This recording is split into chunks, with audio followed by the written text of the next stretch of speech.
The president is expected to make a push for clean energy. The guy in the polar bear suit calling on scientists accused of fudging their data to just come clean. So, as protests mount over whether the richest nations in the world are paying enough, fast enough, the president appears, I stress, ready to pony up. While the polar bear, armed with a megaphone, simply wants everyone to fess up. Now, the president not here today for some reason, not interested in talking to moi today, no offense taken. But the guy in the polar bear suit is. Filmmaker Phelim McAleer joins us now from Copenhagen via Streambox. Phelim, very good to have you. What kind of reaction are you getting in that getup? A very negative reaction, actually, when people realize just who I'm looking for here in Copenhagen. And who are you looking for? Well, I'm looking for Professor Phil Jones of the Climate Research Unit, the man at the centre of ClimateGate, of the leaked emails. So I'm here looking for these emails, for this professor who told his colleagues to delete data, delete emails, and tried to hide the decline of emails. And again, I'm getting some response here from the audience, a lot of boos and claps. They're trying to interrupt this interview. And they don't like me mentioning Phil Jones. They don't. I think a lot of people who are skeptical about climate change are called deniers, but I think the true deniers are the people here at this conference. They're denying that the ClimateGate exists, and now I'm getting a lot of boos behind me. I don't know if you can hear them there, Neil.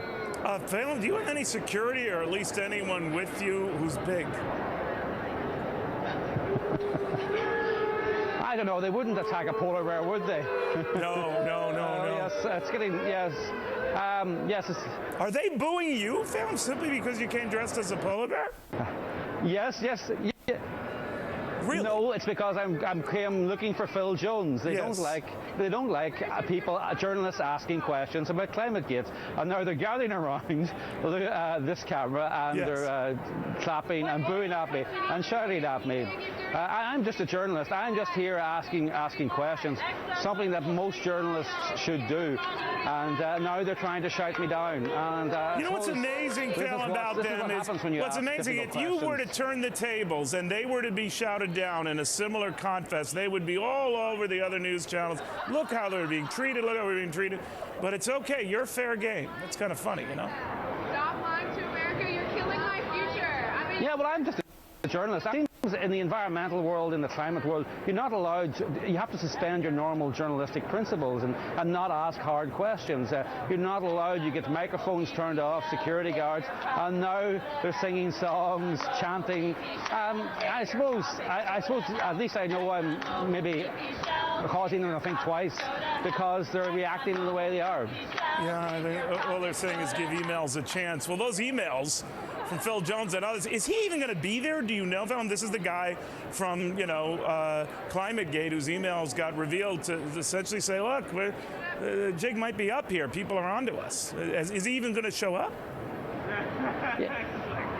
Well, I think he should be here. I mean, he practically writes the United Nations climate reports. It's his data, it's his reports that gets into the United Nations, that influences the legislation that's going through your American legislature. So Phil Jones should be here, and I assume he is here. And, all I wanted to do was have a simple interview with him. But obviously you can see here that that's not a popular request.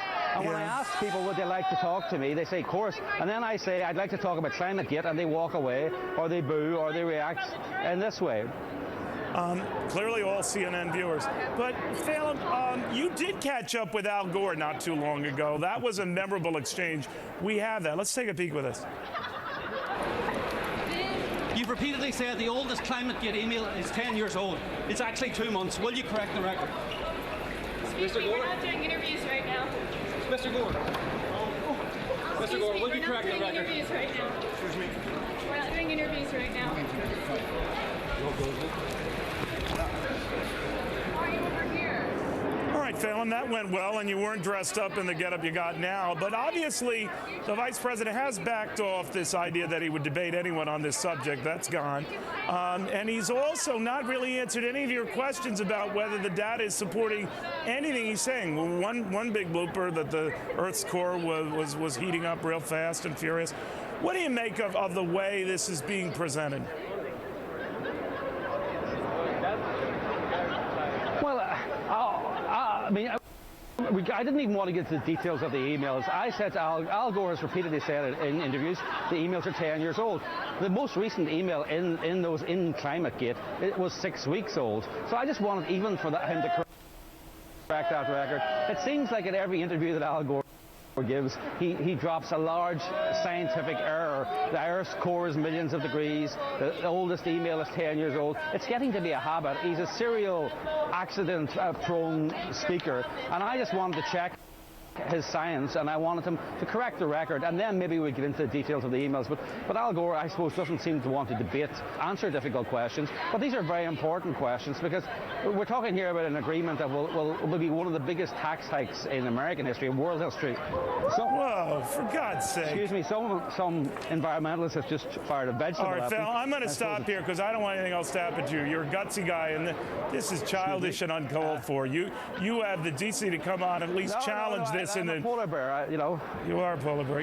Are the teeth in the head of the polar bear, are they real? Because maybe you could use that. No, Phil, seriously, Phil, I want you to be safe. Get away from there, you know. But you made your point, and you're gutsy at making your point. And these guys are priceless. These guys are priceless. Listen, Is there somebody with 30,000 of us?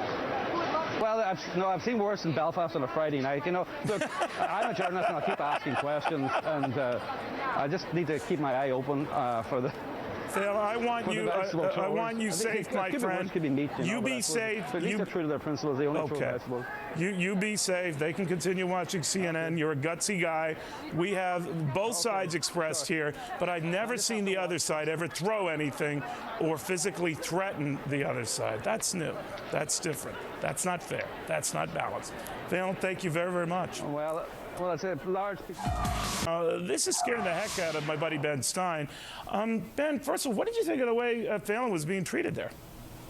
It's shocking. It's Nazi stormtrooper tactics. It shows that they don't have faith in the scientific accuracy or the truth of what they're saying about global warming. It's really terrifying to see them trying to shut down independent inquiry by throwing things at him, just as the scientists on the IPCC were trying to shut down independent inquiry by deleting emails and refusing to make straight counts about the climate. It's shocking and really reveals how weak they know their case to be. Well, leaving aside climatology here, it's interesting that the same folks who railed against these Tea Party rallies and protests and healthcare forums, boy, when the tables are turned, it's fine.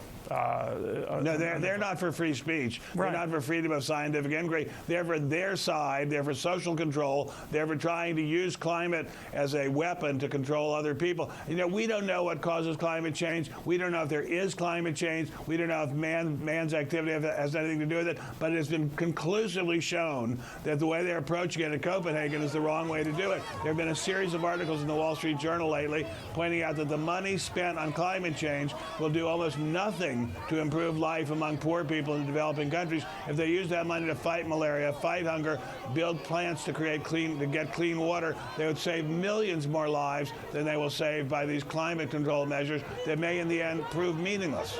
You know what I worry about? Let's even accept on face value that there might be something what they say, and that's, like you said, given these emails and everything else, highly, highly debatable. What makes any one of the highly debatable, and is it the right approach Absolutely. to spend trillions, make us burn less carbon, when it might be a better approach to give flu inoculations, to give diphtheria inoculations, Very to good give point. treatment for all kinds of diarrhea in developing countries, to clean water in developing countries? That money would be much better spent. This is just a boondoggle for certain companies in which Mr. Gore is slightly involved. And I wonder, too, if you give, let's say, a country like Bangladesh or Mozambique, you know, millions, hundreds of millions, potentially billions of dollars, and you think that money that was going to be earmarked for addressing any of these environmental issues, please enlighten me the history on that success.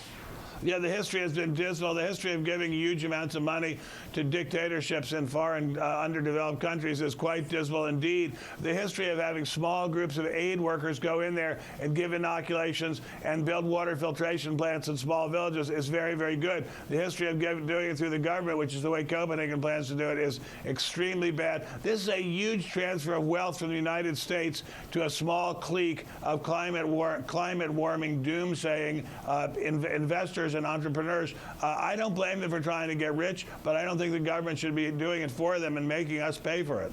All right, but we're going full throttle with this, even with all the doubts. Well, you legitimately raised it. It's as if like we're jump off the bridge here. It is like we're jumping off the bridge with no reason. I mean, we just don't have a good, solid reason for doing this. The data is extremely complex. The data is extremely contradictory. There are a lot of extremely eminent experts on climate who say the climate is not changing, or if it is changing, it's not changing because of man-made means. And the data is incredibly conclusive that you could spend the money better elsewhere.